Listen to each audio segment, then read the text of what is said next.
I have a title called the Children's Laureate of Wales, which is like a really fancy title for like the Children's Poet of Wales. So I get to work with you amazing people on like poetry and making poetry cool. So I'm going to be with you today. Is that okay? Yeah. Oh, great. Let's have some fun.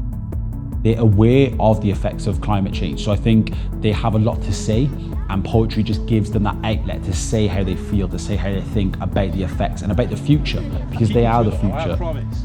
So, everyone, even me, I've got a notebook. We've all got notebooks, okay? One of the exercises that I used, like getting the kids to make a list of just all the things in nature that they could see, all the things that were around them as stimulus. And we can kind of like trace it later on. We can use it for poetry, we can use it for questions about nature, about the environment.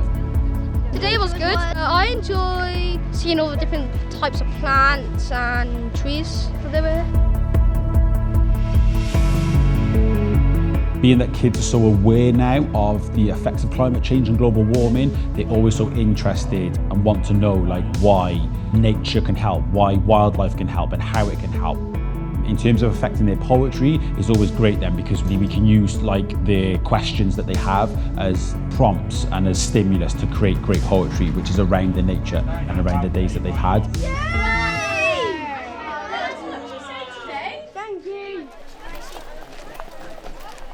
Rydw i wedi enjoyo just weld y planhigion a weld pob peth sydd yn naturiol.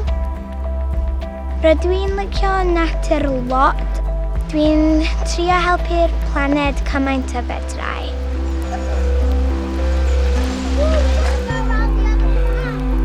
Mae'r holl feisydd sy'n cael ei cynnal gan yr Ymddiriedolaeth Genedlaethol, da ni wedi ymweld. Maen nhw'n dirluniau ac yn feisydd tra wahanol i'w gilydd. Mae yna amrywiaeth yma. A mae hynny, wrth gwrs, yn gyffrous iawn o ran cyflwyno Cymru i'n plant ni. Pobl ni hwn! Mae'r patrwm yn arbennig. Ond hefyd yn bod ni'n gwahodd ysgolion sydd yn lleol i'r hyn, y gallan nhw i berchnogi a'i fwynhau o ddydd i ddydd hefyd. Dwi'n credu yr agosa'n byd wyt ti'n tyfu tuag at yn amgylchfyd lleol ni, yna mwy o ofal fydd gan blant tuag at yr hyn sydd ar stepan yn drws ni. Cranc. Da ni'n trio ffeindio. Ie, cranc, da ni'n trio ffeindio. Fanna, Dwi'n paradise, sy'n ei crab fama. Nes i'n enjoyo mwy fatha chwilio am pethau a fatha pysgod a pethau. Dwi'n licio fatha gweld pethau fyw a gweld pethau newydd. Mae pobl da ni yn cael effaith ar yr hinsawdd. Mae pethau da ni'n neud, gyrru ceir, dysgu glo, defnyddio olew a petrol, yn newid patrymau hinsawdd. Mae ni fy mwy diddordeb efo pethau climate change ar ôl mynd. Os da ni'n ysgol, maen nhw'n deud ni beth nid, ond pan da ni'n allan, maen nhw'n deud ni a da ni'n llyfr gweld beth sy'n digwydd. Maen nhw'n dangos pethau i ni. O'n i'n surprised pan wnaeth Robert dweud iddo fi pam faint o uchel oedd y môr am codi. O'n i'n mor hapus o'n i'n gweithio efo Casi, ac o'n i'n hapus nes i wneud farddoniaeth efo hi.